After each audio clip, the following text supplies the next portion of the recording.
Sé que hay también otras personas que han estado anteriormente. A todos, que el Señor les bendiga grandemente. Tenemos una parejita que el otro día hablamos un poquito después del culto, que vienen del sur, de San Isidro, si no recuerdo mal. ¿Es así? Hermanos que son de Venezuela, los veo otra vez aquí en la iglesia. ¿Hay alguna persona que esté aquí por primera vez? ¿Sí? ¿Tu nombre, si no te importa? ¿Perdón? Óscar. Primera vez que vienes. Bueno, enhorabuena. Muy bien, estupendo.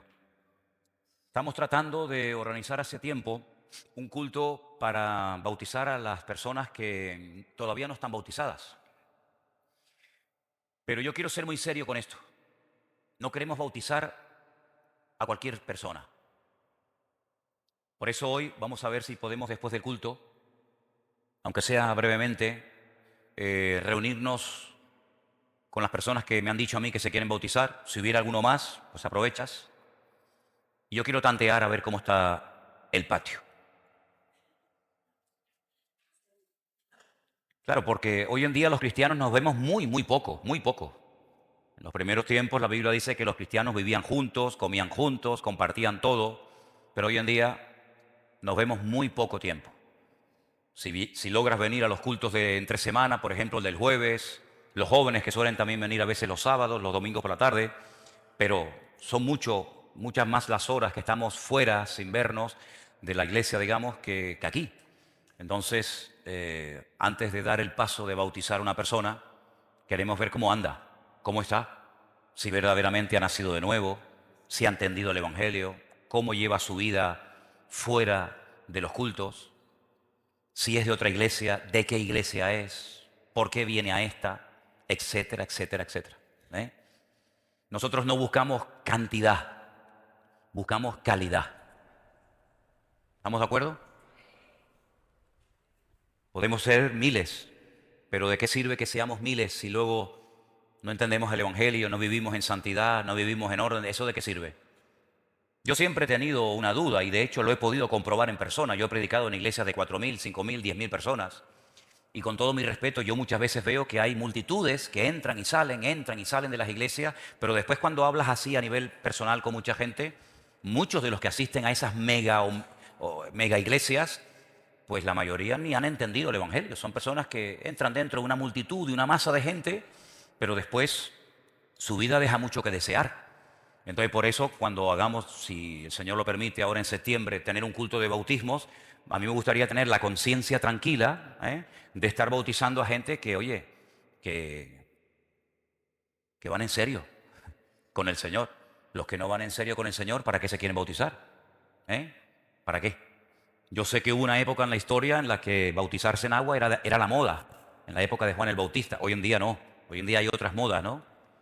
Pero no queremos que sea una moda, no queremos que, bueno, yo me quiero bautizar también porque me enteré que fulanita o menganito se van a bautizar, entonces yo también lo voy a hacer. No, no, queremos sentarnos, vamos a hablar y si tiene que esperar un tiempo, espere. No hay prisa, no hay ninguna prisa. Yo de momento no espero morirme y en el caso de que me muera le puedo bautizar otro, así que no se haga problema por las prisas. Despacito y con buena letra, decimos en España, decimos en Canarias. ¿Conocen ese refrán, no? Despacito y con buena letra. ¿Estamos de acuerdo? Amén. Y todo esto viene a relación de que yo he estado preparando un mensaje sobre el pecado que más cometemos los cristianos. Usted dirá, ¿cómo? El pecado que más se comete todavía hasta el día de hoy entre los cristianos es del cual yo quiero hablar en esta tarde. Le voy a dar algunas características para ver si descubre, a ver si sabe de cuál se trata. Este pecado, el que lo comete, el que cae en las redes, el que se deja atrapar por este pecado, vive como en una especie de burbuja, en una especie de limbo, en el limbo y en la burbuja de la teoría. Sabe muchas cosas, tiene conocimiento de la palabra, pero no practica ninguna. Este pecado tiene esa característica. Es un pecado que yo me he dado cuenta que afecta a todo el mundo. Por ejemplo, usted ve en la Biblia que hay pecados que son típicos de hombres. Y hay pecados que son típicos que lo practiquen más las mujeres que los hombres. Pero este lo practica todo el mundo por igual, tanto hombres como mujeres. Y no respeta edad. Lo practican los pequeñitos, los adolescentes, los jóvenes, los ancianos. No respeta ni sexo ni edad. Se comete en todas las denominaciones, da igual si usted va a una iglesia bautista, pentecostal, luterana, anglicana o de la índole que sea, en todas las iglesias dentro del pueblo cristiano este pecado es muy común, se practica mucho, lamentablemente. Afecta a los que llevan muchos años en el evangelio y afecta también a los que están empezando, tanto a unos como a otros. Este pecado impide que se le haga caso y se obedezca a la palabra.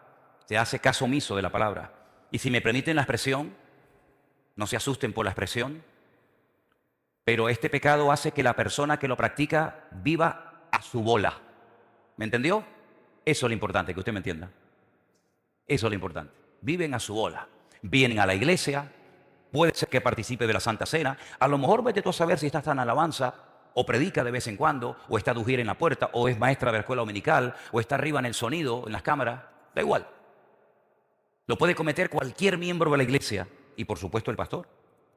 Nos hace tomar decisiones totalmente equivocadas y nos hace escoger caminos totalmente erróneos.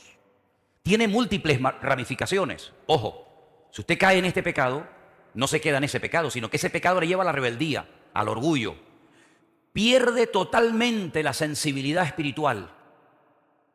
Se queda como un gusano muerto, el cascarón, no siente ni padece. Da igual de lo que se predique, da igual lo que se hable.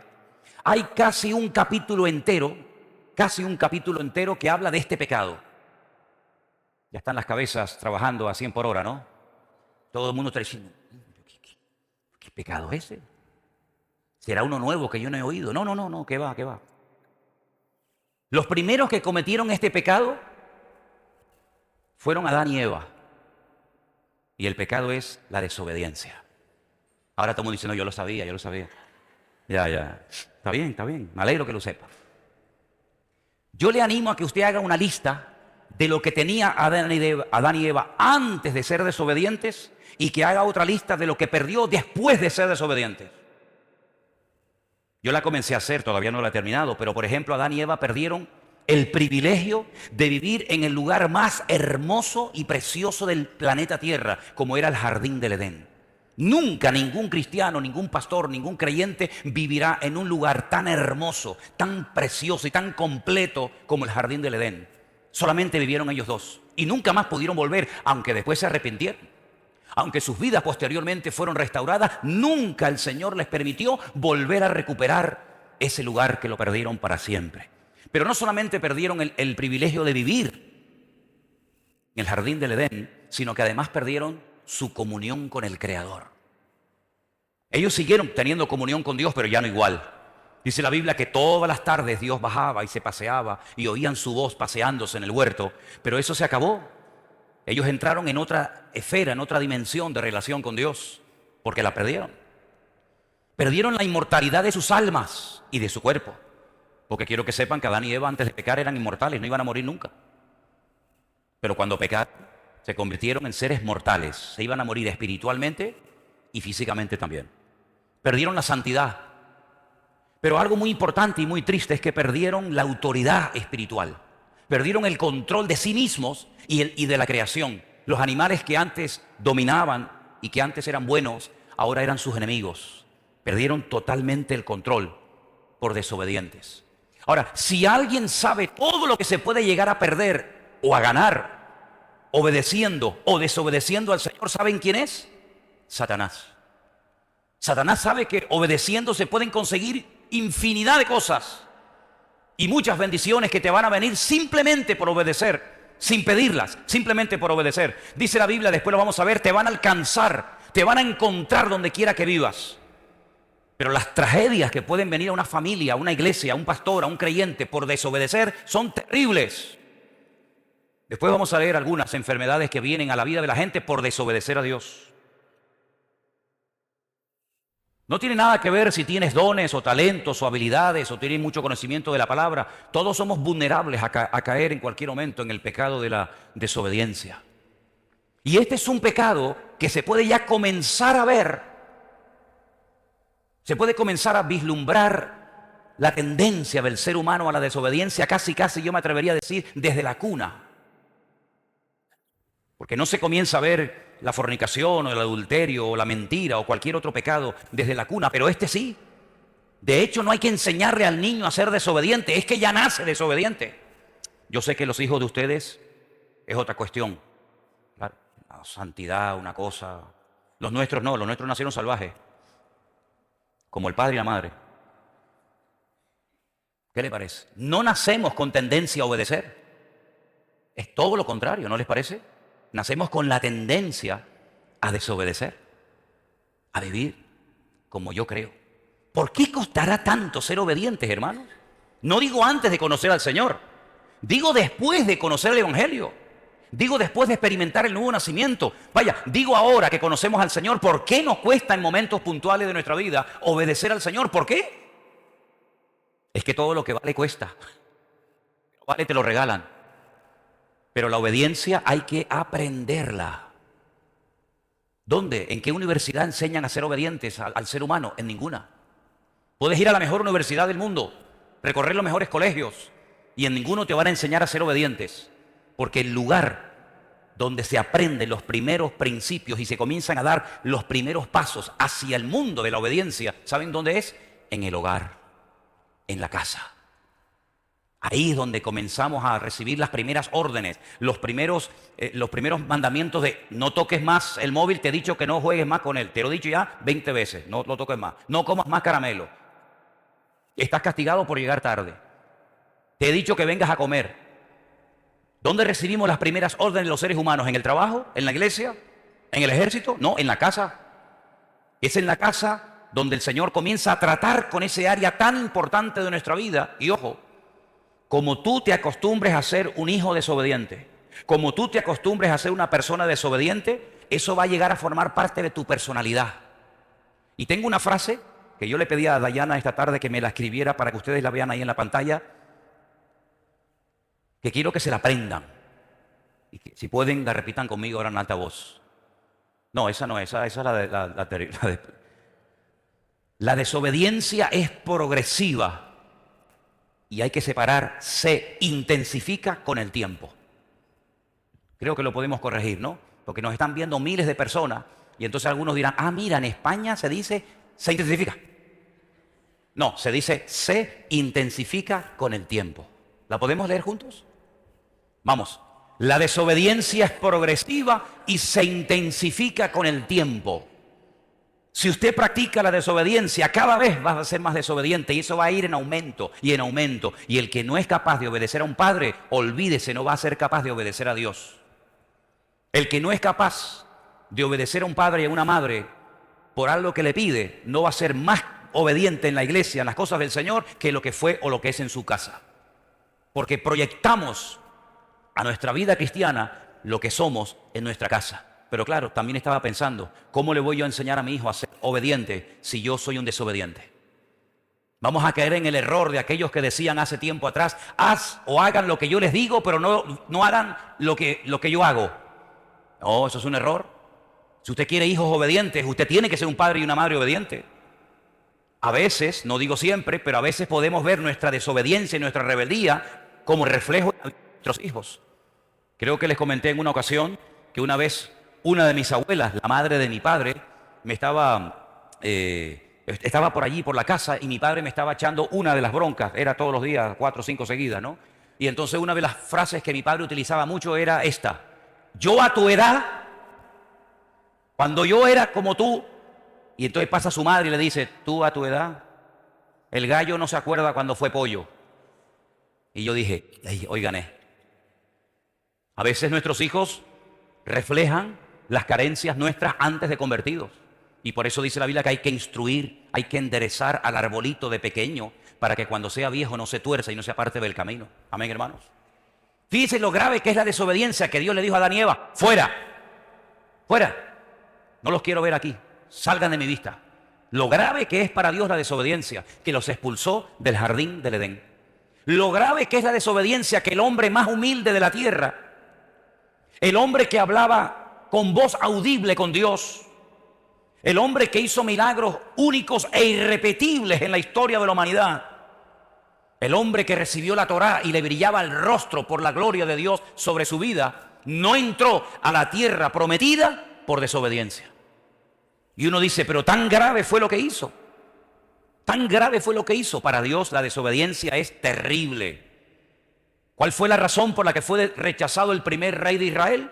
¿Porque era un mal guerrero? ¿Porque no cantaba? ¿Porque no tocaba un instrumento? No. Dice la Biblia que fue desechado porque era un rey desobediente. Así que vemos que Adán y Eva fueron desobedientes y perdieron el jardín del Edén y su comunión con Dios y todo lo demás. Moisés no entró en la tierra prometida aunque la tenía delante de sus narices por desobediente. Saúl perdió el reino, el respeto de su familia, el apoyo de su familia y la vida por desobediente. Pero si ustedes piensan que hay otro tipo de personas a las cuales no les llega a afectar nunca el problema de desobediencia, se equivocan, porque hasta los profetas en un momento determinado podían actuar de una forma desobediente y rebelde, como por ejemplo el caso del profeta Jonás. ¿Y cuál fue la razón por la que por la que Sansón perdió la unción y el aval y el respaldo de Dios? Por desobediente. Cuenta la Biblia que una noche llegaron ángeles a la casa de un hombre de Dios llamado Lot, que vivía en la ciudad de Sodoma, cerca de Gomorra, en los alrededores del Mar Muerto. Y dice la Biblia que le informaron, ya se lo habían dicho a su tío Abraham, que la ciudad iba a ser destruida, que tenían que salir rápidamente, porque hasta que no salieran rápidamente la ciudad no podía ser destruida. Y reciben varias órdenes muy fáciles de entender: salgan, escapen por su vida y no miren atrás. ¿Se entiende, no? No miren atrás. No echen de menos la casa, los muebles, etcétera, etcétera. Salgan corriendo, huyan, escapen. La Biblia dice que salió Lot, su esposa, sus hijas, los yernos dice que no quisieron salir porque se burlaron de él. Y dice que a espaldas de Lot, a espaldas de su marido, ella miró atrás. ¿Y qué le pasó? Quedó convertida en estatua de sal.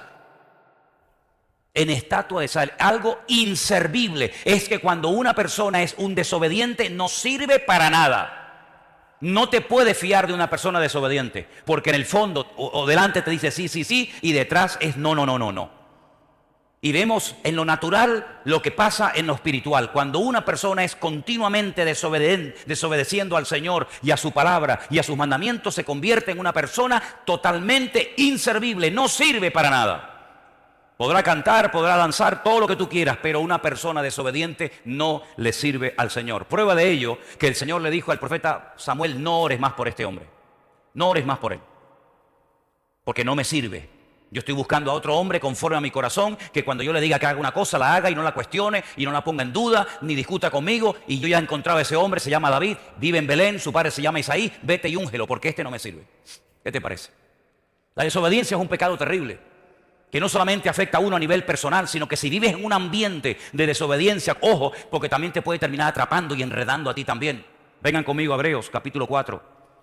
Hebreos capítulo 4, versículo 6, versículo muy interesante que dice: por lo tanto, puesto que falta que algunos entren en él, en ese reposo, en esa tierra, ¿verdad? En el reposo del Señor, del cual está hablando el autor, y aquellos a quienes primero se les anunció la buena nueva no entraron por causa de... Ahí está la palabra, desobediencia.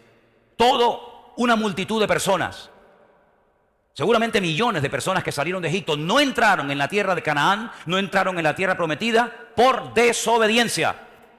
Solamente entró Josué, solamente entró Caleb y la generación que nació en el desierto. Todos los que salieron de Egipto, que estaban continuamente cuestionando a Dios, continuamente desobedeciendo al Señor, ni uno entró, salvo, ya digo, Josué y Caleb. No entraron. Dios no le va a dar una bendición tan grande a una generación de gente desobediente. No eran dignos. El desobediente no es digno de recibir el favor de Dios. Se lo pierde. Aunque lo tenga delante de sus narices, no entra por desobediente. Esta es la importancia tremenda que Dios le da al tema de la obediencia. ¿Por qué cuesta tanto obedecer? ¿Por qué costará tanto obedecer? Porque si obedeciéramos no tendríamos problema en ponernos a orar cuando sabemos que hay que orar. Si fuéramos obedientes, nos congregaríamos, como dice la Biblia, no dejen de congregarse, como algunos dicen que tenían por costumbre en aquel tiempo. Si fuéramos obedientes, perdonaríamos, no nos costaría perdonar. Si fuéramos obedientes, leeríamos la palabra y la estudiaríamos. Si fuéramos obedientes, no tendríamos problema. Voy a apagar el cacharro este y coger el otro, ¿les parece? Estamos hoy haciendo un experimento y salió mal.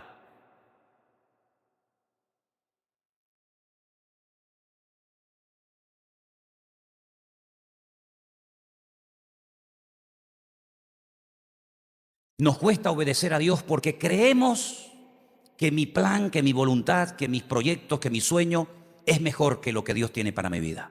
¿No les parece? Yo sé que cuesta decir amén a lo que acabo de decir, pero es la pura realidad. Si yo me salgo con la mía, si logro captar a aquel muchacho, a aquella muchacha, si logro hacer esto, aquello, este negocio, esta venta, esta compra, etcétera, etcétera, es mejor que esperar en el Señor o a que Dios me diga un no y me dé un no por respuesta. Y por eso a veces nos cuesta obedecer, porque creemos que nosotros tenemos la razón en vez de tenerla el Señor. Es interesante notar, como vimos el jueves, que Cristo no decía ni una sola palabra, ni iba a ninguna parte, ni hacía absolutamente nada si no era la voluntad del Padre. Pero a pesar de lo sometido, a pesar de lo obediente que era el Padre, horas antes de ser crucificado en la cruz, una de las últimas cosas que le tuvo que entregar al Padre fue su propia voluntad. Y le dijo al Padre, no se haga mi voluntad, sino la tuya. ¿Qué te parece? Si él, que era tan obediente, tan sacrificado, tan sumiso a la voluntad del Padre, luchó hasta el último momento en el jardín de Getsemaní con su voluntad, ¿cuánto más nosotros, queridos hermanos, lucharemos en momentos puntuales hasta con el mismísimo Dios, porque creemos que lo que Él me ofrece no es lo mejor? Es que hay algo que tú tienes que tener en cuenta y no lo olvides. Los resultados de la obediencia no son inmediatos. Y eso es lo que muchas veces a la gente lo echa para atrás. Porque dicen, caramba, yo no estoy haciendo nada malo. Me estoy esforzando por estudiar la palabra. Estoy orando. No voy a lugares donde antes iba que sé que no está bien. Me estoy congregando. Estoy haciendo las cosas bien y de momento todavía no he recibido la respuesta a mi oración. Y entonces hay creyentes que por no tener una buena base, por no tener una madurez en su vida, se desaniman porque ven como que no sirve de nada el esforzarse y el no pecar y hacer la voluntad de Dios y agradar al Señor. Pero te vuelvo a repetir, métete eso en la cabeza, interiorízalo. Los frutos, los resultados de la obediencia no suelen ser inmediatos, sino que tú siembras y no puedes pretender tener una gran cosecha la próxima semana, sino que a veces lleva años el practicar la obediencia, aprender la obediencia y después dice que dará fruto apacible según la voluntad de Dios. Amén, hermanos. Creo que también a veces nos cuesta obedecer al Señor porque en el fondo tenemos algo que no queremos sacrificar 100% al Señor. Hay algo, tú sabrás qué, que no quieres rendirlo, que no quieres sacrificarlo totalmente al Señor. Es como decir, bueno, déjalo ahí por si acaso. Ahora entienden ustedes cuando el Señor le dice a Abraham, sacrifícame a Isaac, mátalo. No le dice, córtale una oreja, hazle una herida en la pierna, mutílalo, sino que le dice, mátalo. Ponlo entero sobre el altar y sacrifícalo en el altar.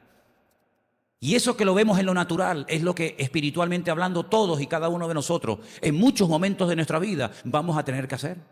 Sacrificar a nuestro Isaac, sacrificar aquellas cosas que creemos que nos pertenecen, creemos que nos pueden abrir puertas en la vida, que nos gustan, sobre todo a nuestra carne, pero que nos dan honra y gloria al Señor y que desplazan al Señor de nuestra vida. Así que no solamente nos cuesta obedecer porque en el fondo parece que nosotros tenemos la razón y no el Señor, sino también porque a veces, ya digo, hay cosas en nuestra vida que no queremos desprendernos de ellas 100%. Es como el que ora para no fumar más, pero dice, pero déjame una cajetilla en la mesa de noche por si acaso. Es como el que quiere dejar de tener problemas con la pornografía, pero tiene todavía alguna revistita de esas guarras por ahí debajo del colchón por si acaso. Es como el que quiere dejar la droga, pero lleva en la funda de la Biblia una papelina por si acaso.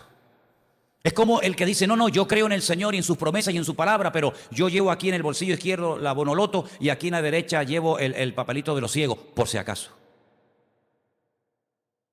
Y por eso nos cuesta obedecer muchas veces al Señor, porque queremos vivir una doble vida, queremos agradar a Dios, pero al mismo tiempo también queremos de vez en cuando hacer nuestra propia voluntad, y eso no se puede. ¿Dónde se aprende la obediencia? Ya dije, en el hogar, pero fíjense qué versículo tan impresionante está en nuestras Biblias. Volvemos a Hebreos, capítulo 4, versículo 7. Esto es una bomba, hermanos. Este versículo es impresionante. Dice así, Hebreos 4:7. Y Cristo, en los días de su carne, ofreciendo ruegos y súplicas con gran clamor y lágrimas al que le podía librar de la muerte, fue oído a causa de su temor reverente. Y aunque era hijo, por lo que padeció, aprendió la obediencia. Por lo que padeció, aprendió la obediencia. Luego, sin sacrificio y sin padecer, no se aprende a ser obediente. Imagínate que a tu niño que le gustan las golosinas le dice: hoy come todas las golosinas que quieras. ¿Qué te dirá tu hijo? Tengo la mamá más linda del mundo. ¿Sí o no? Ya se ha comido 1,5 kilos. La niña es más fácil saltarla que darle la vuelta. Pero la mamá le dice: tú come todo lo que quieras. Y le dirá a las compañeras y a las amigas del colegio: tengo la mamá más buena del mundo porque me deja comer todas las golosinas que yo quiera. O el papá que le dice al niño: te voy a comprar 5 móviles. 5. Uno será de Vodafone, otro de Orange, otro de... para que tengas 5 y veas y hagas y compres y mires todo lo que quieras. ¿Qué dirá el niño? Tengo el papi más guapo y hermoso del mundo. Pero haz todo lo contrario. Pídele a una persona que haga algo que no quiere hacer. ¿Lo va a pasar mal, sí o no? ¿Cómo sabe uno si es obediente o no? Cuando el Señor te pide que hagas algo o que dejes algo que tú quieres seguir haciendo o teniendo. Y ahí es donde Dios te mete el dedo en la llaga, y ahí es donde uno pasa el sufrimiento, el dolor, la pataleta o lo que quieras. Y entonces dice que por el padecimiento Cristo aprendió a ser obediente. Mientras te rían la gracia, tú no vas a ser obediente, tú vas a ser un malcriado, un consentido, un mimoso. ¿Y qué dice Proverbios en cuanto a los niños malcriados? ¿Saben lo que dice, no? El niño consentido avergonzará a su padre y a su madre. Eso dice la Biblia. Porque lo has consentido, lo has mimado tanto que ahora le pides que se porte bien, pero no sabe, es un salvaje. Es como meter un elefante en una tienda de Murano, en una tienda de cristal, y pedirle que no rompa nada. Es imposible, totalmente imposible. Por lo que padeció, dice la Escritura, Cristo aprendió la obediencia. Luego, la obediencia lleva años a aprenderla, porque la desobediencia se ha apoderado de nuestra personalidad, de nuestras decisiones, de nuestros pensamientos durante tanto tiempo que ahora cuesta mucho desarraigar y arrancar de nuestra vida los actos de desobediencia. Y cuesta mucho aprender a ser obediente. Miren, hay unos versículos en la Biblia que mucha gente, cuando quiere aprender algo de hebreo, es como, diríamos, lo primero que se aprenden a pronunciar en hebreo. Shema Israel, Adonai Eloheinu, Adonai Echad. Escucha, Israel, el Señor nuestro Dios uno es.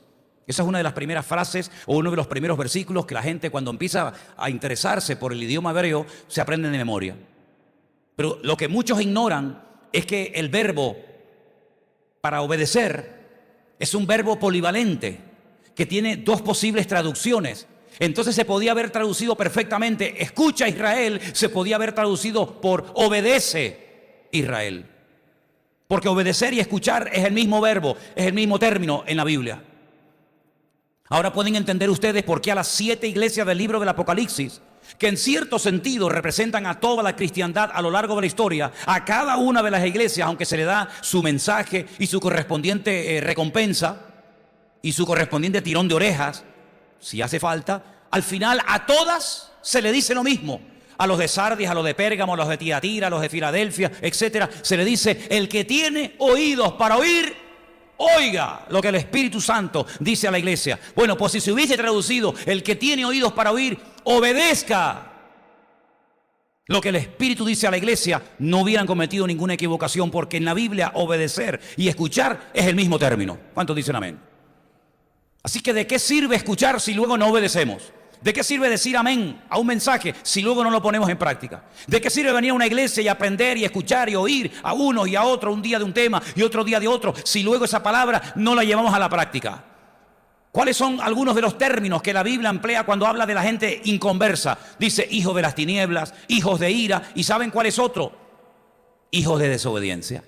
Porque la característica, lo habitual en un inconverso es que sea un desobediente compulsivo, un desobediente constante y permanente. Y cuando venimos del mundo, cuando llegamos al Evangelio, cuando llegamos a Cristo, cuesta mucho dejar de ser desobediente. Y podemos cantar y podemos levantar la mano y podemos ofrendar y podemos hacer lo que usted quiera, pero en el fondo seguimos siendo gente desobediente. Porque nuestra vida antes de conocer al Señor fue una desobediencia continua. Yo sé que esto es un palo al ego de muchos, pero es así de claro. Cuando usted adoraba una imagen, usted estaba desobedeciendo a Dios. Cuando usted se iba a confesar a un cura en vez de a Dios, usted estaba desobedeciendo a Dios.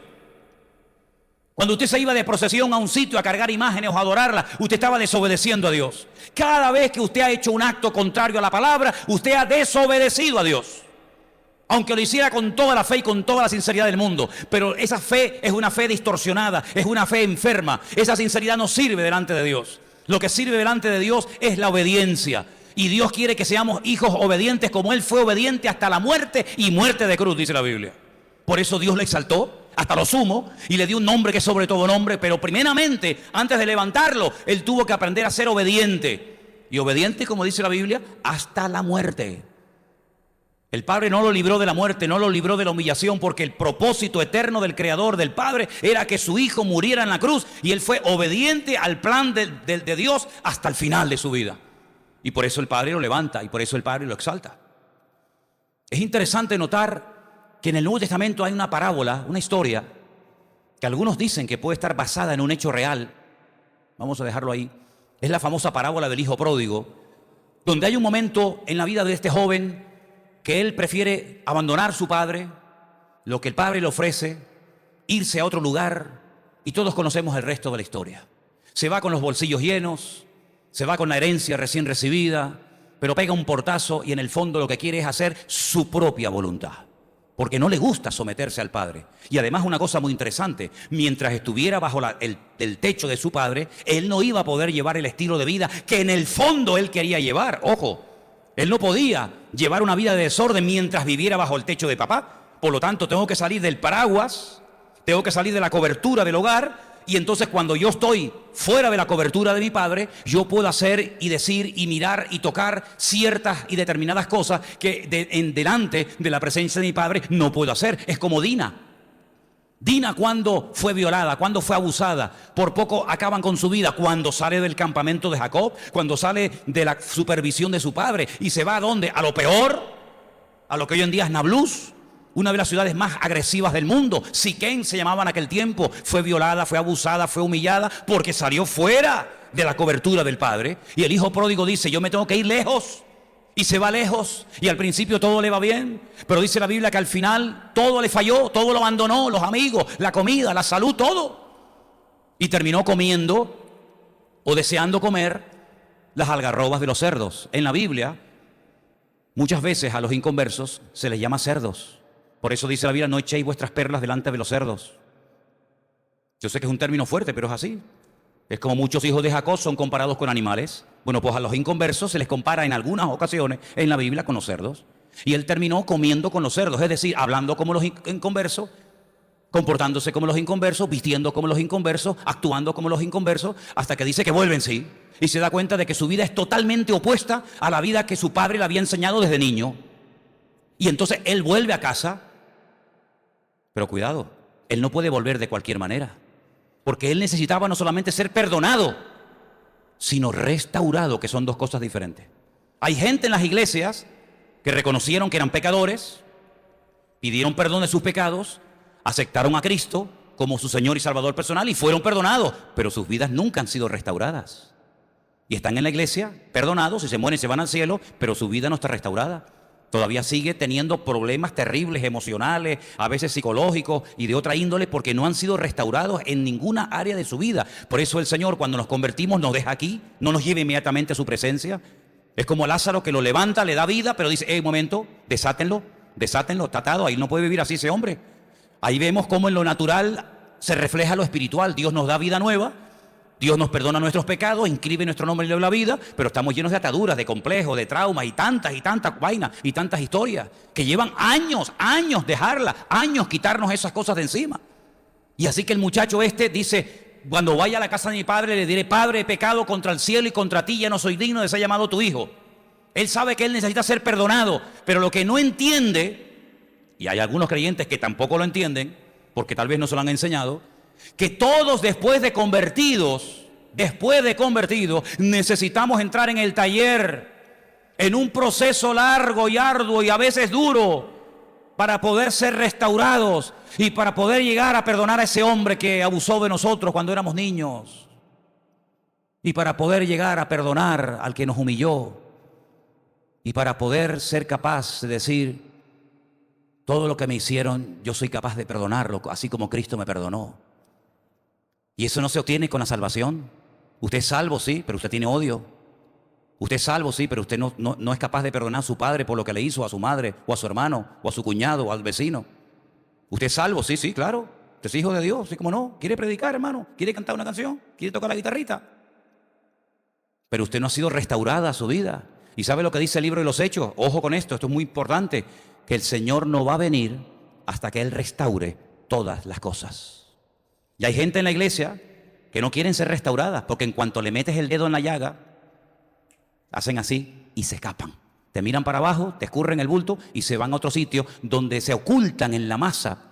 Pero el Señor lo que quiere después de convertirnos, después de salvarnos y de perdonarnos, es restaurar tu vida. Yo te pregunto, ¿tú has sido perdonado o también has sido restaurado?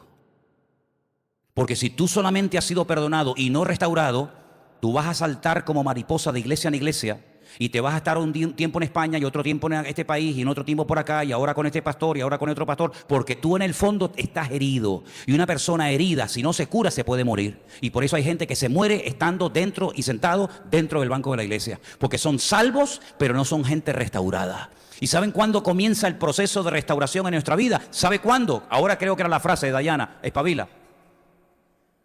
Sin un verdadero arrepentimiento no hay restauración posible. Dígalo fuerte conmigo. Si no hay un verdadero arrepentimiento, no hay restauración posible. ¿Cuántos dicen amén?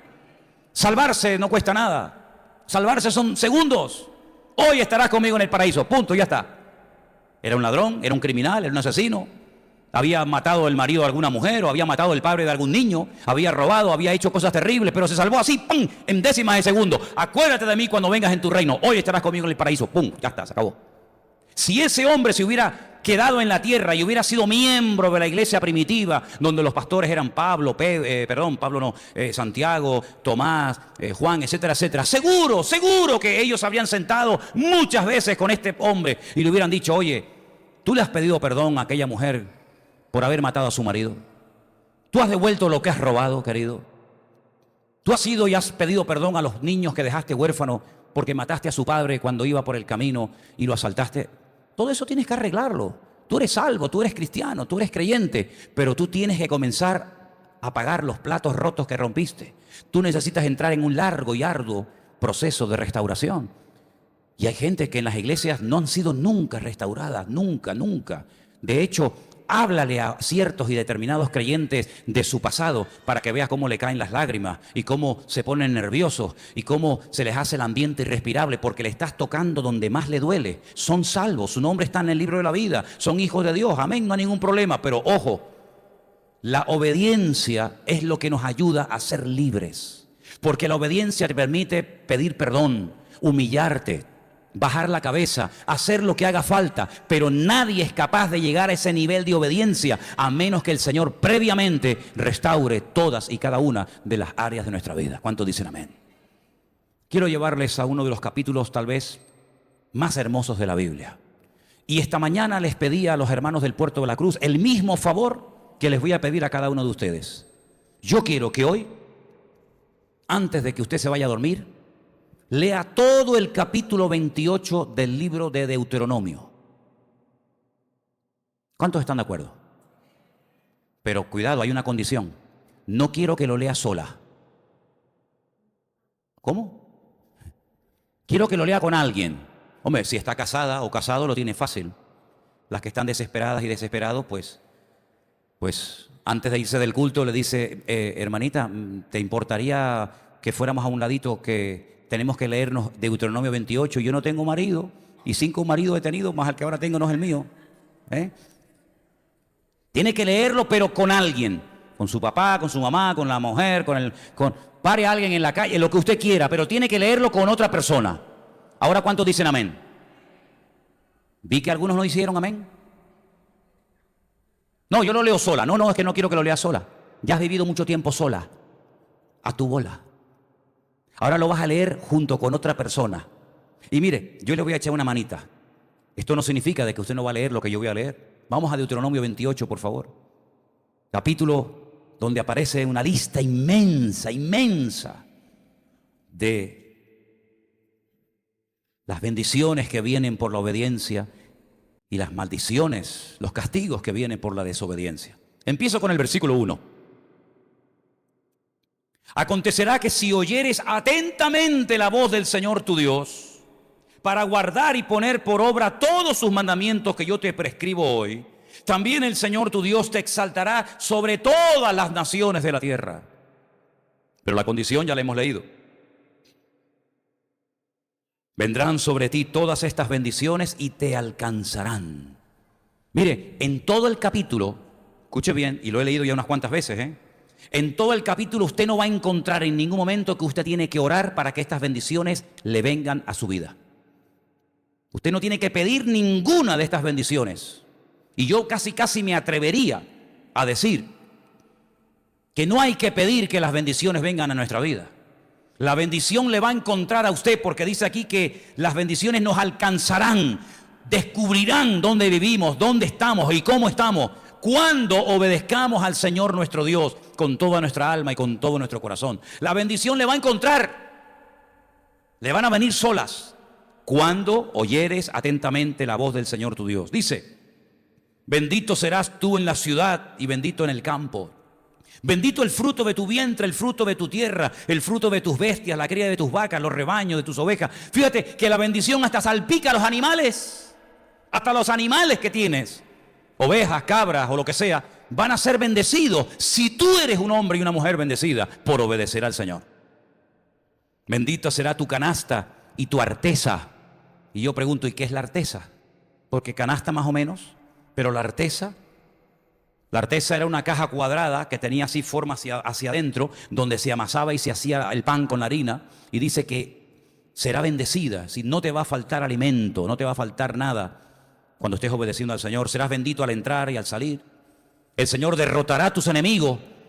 Ahí me hace gracia la pelea que se montan algunos cuando están orando. Reprendo al diablo, lo ato, lo suelto como si tú le pudieras ganar al diablo. Lo ato, lo reprendo, lo echo, lo fuera, te ato, te llevo a lo profundo de la mar. Y me dice aquí que el Señor derrotará a tus enemigos.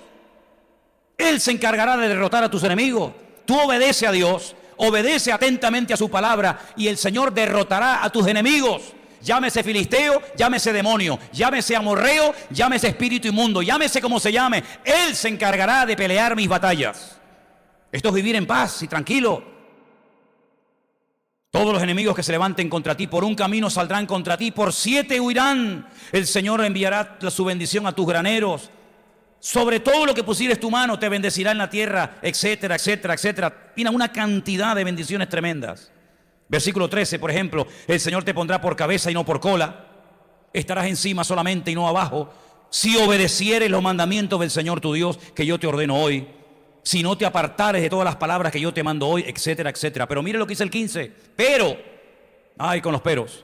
Acontecerá que si no oyeres o si no obedecieres, que es lo mismo, al Señor tu Dios para procurar cumplir con todos sus mandamientos, sus estatutos que yo te intimo hoy, vendrán sobre ti todas estas maldiciones y te alcanzarán. Maldito serás en la ciudad, maldito en el campo, maldita tu canasta, maldita tu arteza, etcétera, etcétera, etcétera. Dice versículo 23, los cielos que están sobre tu cabeza serán de bronce, la tierra que está debajo de ti de hierro. Versículo 25, el Señor te entregará derrotado delante de tus enemigos, por un camino saldrás contra ellos y por 7 huirás. Terrible. Versículo 27, el Señor te herirá con la úlcera de Egipto, con tumores, con sarna, con comezón que no puede ser curado. No hay cura para el desobediente, no hay remedio, no hay medicina, no hay antídoto, no hay nada para el desobediente. El Señor te herirá con locura. ¿Cuánto loco hay hoy en día en la calle, hermano? ¿Cuánta gente mal de la cabeza? Siempre he creído que hay más locos fuera que dentro de los manicomios. Gente loca, perturbada, visiones, hablando solos, perturbados, asustados, amedrentados, todo fruto y consecuencia de una vida de desobediencia continua y permanentemente, con locura, con ceguera y con turbación de espíritu. Y esto lo vemos todos los días lo vemos. Palparás a mediodía como palpa el ciego en la oscuridad. No serás prosperado en tus caminos. No serás sino oprimido, robado todos los días, y no habrá quien te salve. Te desposarás con mujer y otro varón dormirá con ella. Edificarás casa y no habitarás en ella. Plantarás viña y no la disfrutarás. Esto es una tragedia de vida. Esto no es vida. Esto es una consecuencia terrible de no obedecer a Dios. Nunca he conocido a nadie en toda mi vida que haya desobedecido al Señor y las cosas le hayan ido bien. Ni uno, ni uno. Pero sí he conocido a muchos que por obedecer al Señor, Dios los ha bendecido, los ha prosperado, los ha cuidado y hasta el último momento de su vida han vivido en paz y con la bendición del Señor. ¿Qué te parece? Versículo 35, el Señor te herirá con maligna pústula en las rodillas y en las piernas, desde la planta de tu pie hasta tu coronilla, sin que puedas ser curado. Vean todo el capítulo 28, es impresionante, todo lo que se puede obtener por ser una persona obediente al Señor, sometida a la voluntad de Dios, y todo lo terrible que puede venir a mi trabajo, a mi familia, a mis hijos, a mi vida, por ser una persona que vive en un continuo y permanente estado de desobediencia. Es tremendo, hermano. Yo quiero que en esta tarde tú reflexiones sobre todas estas cosas, porque a veces uno se pregunta por qué esta persona no levanta cabeza, por qué esta persona siempre está con problemas, con líos, con follones, que cuando no tiene se los inventa o los busca. Porque la desobediencia le abre la puerta al enemigo, hermanos. Y porque la desobediencia es uno de los peores pecados que un creyente puede cometer, porque tiene muchas ramificaciones. Y la desobediencia te lleva a vivir una vida alejada del centro de la voluntad de Dios. Por eso podemos entender lo importante que es la obediencia en la vida de Cristo. Por eso Él siempre tenía paz, a pesar de ser criticado, cuestionado, traicionado, perseguido, siempre un equilibrio tremendo, siempre en paz, siempre bendecido, siempre con el respaldo del Padre. El Padre llegó a decir: este es mi Hijo amado, en el cual me gozo, en el cual tengo toda mi satisfacción y mi complacencia. ¿Por qué? Porque Jesús fue obediente desde el principio hasta el final de sus días. ¿Creen ustedes que no le costó al Señor ser obediente? Claro que le costó, lo hemos leído. Por la aflicción aprendió a ser obediente. Cuando tenía tan solo 12 años, hay niños en la iglesia que tienen esa edad o cerca de esa edad. Cuando tenía 12 años, dice la palabra del Señor, que, entre comillas, se perdió. Sus padres lo encontraron. Su madre le dijo: hijo, ¿por qué nos has hecho esto? Y a continuación leemos, dice que fue y se sometió a sus padres. ¿Creen ustedes que un niño con 12 años, que dejaba con la boca abierta a los escribas y sacerdotes y doctores de la ley en Jerusalén con tan solo 12 años, no podía haber sido un tremendo maestro, un grandísimo predicador a los 20 años, a los 25, a los 29 o a los 28 años? Por supuesto que sí. Pero él sabía cuándo había que callar, él sabía cuándo había que hablar. Él sabía que todo giraba en torno a un principio elemental y básico: la obediencia. La obediencia es someterme a la soberanía de Dios. Es verdad que ninguna disciplina, ningún momento en el que Dios trata con nuestra vida para pulirnos en este área es producto y cuestión de gozarnos. Pero dice que después, no inmediatamente, da fruto en nuestra vida. Así que si te interesa ser un creyente obediente para poder llegar a ser un cristiano bendecido, yo pienso que lo mejor que podemos hacer es pedírselo al Señor en esta tarde y decirle: Señor, quita de mí toda actitud de desobediencia. Y déjeme que le diga algo, y se lo digo muy en serio. Todos, por naturaleza, somos desobedientes. Absolutamente todos. No solamente el niño en la cuna que se revela a dormir y que llora para que lo cojas en brazos y al final sale con la suya. Todos, en mayor o menor medida, todos somos desobedientes de alguna u otra manera. Pero con esto tenemos que lidiar y tenemos que despojarnos lo antes posible para poder vivir vidas cristianas victoriosas y bendecidas y con el respaldo del Señor. La obediencia es lo que marca la diferencia entre un cristiano bendecido y un cristiano no bendecido. Yo le decía a los hermanos esta mañana en el puerto de la Cruz: el diablo no tiene miedo de un cristiano que tiene muchos dones o muchos talentos o muchas habilidades. El diablo se ríe de todo eso, pero el diablo teme a un hijo y a una hija de Dios obediente, sometido, rendido a la voluntad del Padre. El diablo le teme a esa persona. Pero una persona que tiene dones y talentos y que encima eso hasta casi se le puede volver en su contra en un momento determinado porque le puede inflar el ego, el diablo no le teme a ese tipo de creyentes. Pero repito, al obediente, aquel que ha dicho, yo me someto a Dios, yo le sacrifico al Señor lo que tengo que sacrificarle, a ese le teme y no lo puede tocar porque el Señor lo protege y lo cuida. ¿Cuántos dicen amén? Cierra tus ojos, por favor, ahí donde estás. Pidámosle al Señor en esta tarde ser hijos obedientes, ser una iglesia obediente.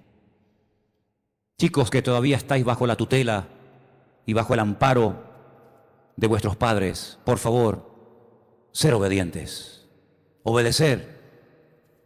Dice la Biblia, hijos, obedecer a vuestros padres en todo, porque esta es la voluntad de Dios. Te estoy citando literalmente un texto de Efesios, de la Biblia. Hijos, obedeced a vuestros padres en todo, porque esta es la voluntad de Dios. Y aunque te cueste, aunque llores, aunque no lo entiendas, serás bendecida, serás bendecido si pones en práctica el mandamiento de obedecer, aunque me cueste y aunque no esté de acuerdo. Dios siempre bendice al obediente, Dios abandona y deja a su rumbo al desobediente, que termina descarriándose. Obedeced a vuestros padres, obedeced a vuestros pastores que os hablaron la palabra de Dios, sujetaos a ellos, dice la Biblia. Pero sobre todo, obedezca a Dios. Obedece al Señor en lo que te pide y te puedo asegurar que te van a llover y a caer encima las bendiciones como no te puedes ni imaginar. Te vas a quedar con la boca abierta, te vas a quedar sorprendido de la cantidad de bendiciones físicas, espirituales y materiales que van a comenzar a caerte encima y te la vas a encontrar simplemente por ser un creyente obediente. Obediente. Por eso en esta tarde, Señor, lo primero es pedirte perdón por la cantidad de veces que hemos sido desobedientes a tu palabra. Por la cantidad de veces que creyendo que lo hacíamos bien, te hemos desobedecido y hemos hecho nuestra voluntad en vez de la tuya. Perdónanos, Señor, porque a veces lo que aborrecemos, eso es lo que hemos hecho. Porque el pecado mora en nosotros. Miserable de mí, ¿quién me librará de este cuerpo de muerte? Mas gracias sean dadas a Jesucristo, Señor y Dios nuestro, que nos da la victoria siempre. Y en esta tarde te pedimos, haznos gente obediente. Que hagamos simplemente lo que la Biblia dice, ni más ni menos. Y obedeciéndote en todo, seremos en todo bendecidos y prosperados por el Señor. Así lo creemos y así lo pedimos en esta tarde. En el nombre de Jesús. Amén y amén. Nos ponemos de pie, queridos hermanos. Recuerden, Deuteronomio